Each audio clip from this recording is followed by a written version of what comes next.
In 1956, a respected Wall Street investor said this about a 26-year-old nobody. The best they could come up with was this kid named Warren Buffett.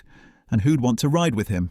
That insult was partly about a single stock. The very first one Buffett ever truly analyzed. The year is 1950. Warren Buffett is 20 years old, a graduate student at Columbia, where he chose to study under his idol, Benjamin Graham. A few months earlier, in a partnership with his father, he had bought 25 shares of a company called Marshall Wells at $200 a share, about a quarter of his entire net worth riding on one stock. When he heard it was holding its annual meeting across the river in Jersey City, he skipped class to go. The meeting was nearly empty, but two people in that room mattered. One was Walter Schloss, who would become a lifelong friend. The other was Louis Green, a sharp, well-connected investor. Over lunch, Green asked Buffett why he owned the stock. Buffett said, "Because Ben Graham owns it." Green sneered. Strike one. But Buffett had done his own work. For Graham's fund, it was 0.3% of the portfolio. For Buffett, it was a quarter of everything. So, what was Marshall Wells? The largest hardware wholesaler in North America, big enough to land at number 339 on the very first Fortune 500. Out of Duluth, Minnesota, it moved tools, paint and appliances across the northwestern United States and western Canada, with more than 600 independent stores buying under its name. Here is why a young value investor's eyes lit up. At $200 a share, the whole company was worth about $11.4 million. But it held so much cash that its enterprise value was only $7 million. Its net current assets alone were worth $331 a share, and Buffett was paying $200. That is a 40% discount to net current assets and less than 2 times operating profit.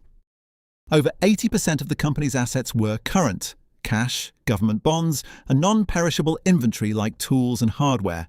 This was a textbook Graham net. You were buying $1 for about 60 cents. And this wasn't a melting ice cube.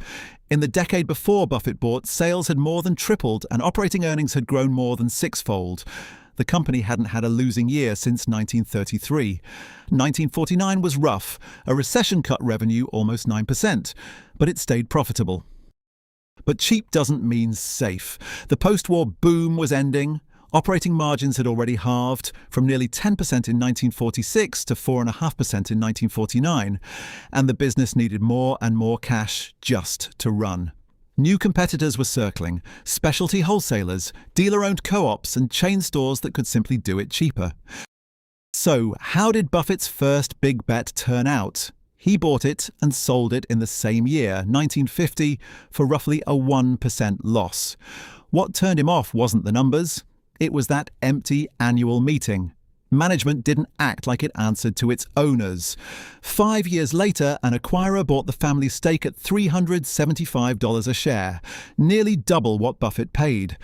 But the business he walked away from slowly died. By the mid-1960s, Marshall Wells had been merged out of existence. Marshall Wells is one of the cheapest stocks Buffett ever touched, and it was not one of his big winners. That is the whole point. Graham's method protected him. But Buffett's real fortune came from businesses with a kicker. The boy who paid 60 cents on the dollar would become the man who paid up for greatness. And his partnership went on to return about 30% a year. That was investment number 1.